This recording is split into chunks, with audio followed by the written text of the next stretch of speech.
Hello, Cubs, and welcome back to another Cozy Den book reading, continuing with the 36 lessons of Vivec with sermon number 20. The first monster was actually two. Having been born twice like his mother-father, Vivec. He was not the mightiest of the 8 to escape Muatra, but his actions were most worrisome. He was once known as Moon Axel, and he harvested the leftovers, foibles of nature. This he did twice, as was said, and the second harvest always brought ruin or unwritten law. His aspect was faceted like a polyhedron. No perils are mentioned in the finding of Moon Axel, but it was known that he was immune to spears. So, Vivec had to use the sword not held against him. Before he took issue with the monster, the warrior poet asked, "How came you to be immune to spears?" To which Moon Axel replied, "Mine is a dual nature and protean. I am in fact made of many straight lines, though none last too long. In this way, I have learned to ignore all true segments." Luckily, the sword not held was curved and therefore could cut into Moon Axel. Before the sun was up, he was bleeding from many wounds.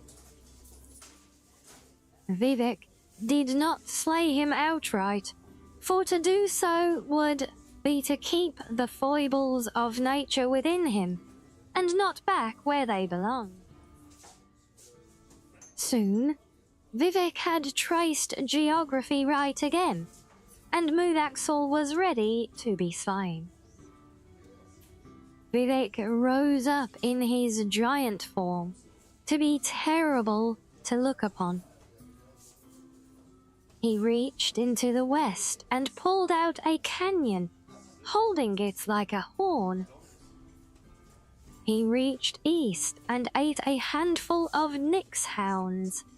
Blowing their spirits through the canyon made a terrible wail. Not unlike an unsolved woman.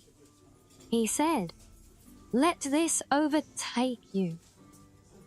And Moon Axel was overtaken by the curvatures of stolen souls. They wrapped around the monster like resin, until he finally could not move, nor could his dual nature. Vivec said, "Now you are solved," and pierced his child with Muatra. Moon Axel had been reduced to something static and therefore shattered. The lines of Moon Axel were collected by Velothi philosophers and taken into the caves. There, and for a year, Vivec taught the philosophers how to turn the lines of his son into the spokes of mystery wheels. This was the birth of the first whirling school. Before, there had only been the surface thought of fire. Vivec looked at his first wheeling students and observed. Alike the egg-layered universe in this morbid possession of 3 distant coverage, soul-wrecked and alive, like my name is alive. In this cloister, you have discovered one walking path, held like a sword, but more coerced.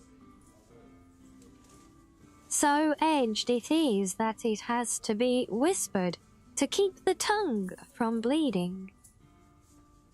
Where its signs evacuate their former meanings, like empires that tarry too long. The sword is estrangement from statesmanship.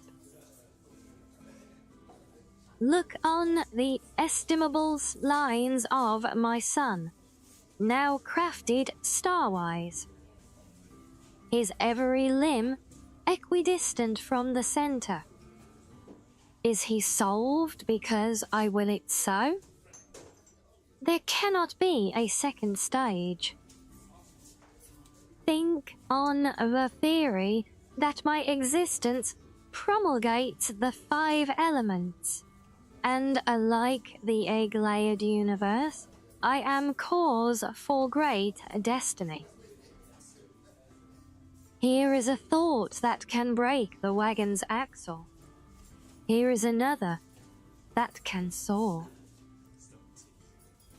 And of course, the ending of the words is, as always, uncivvy. So until next time, everyone, stay cozy.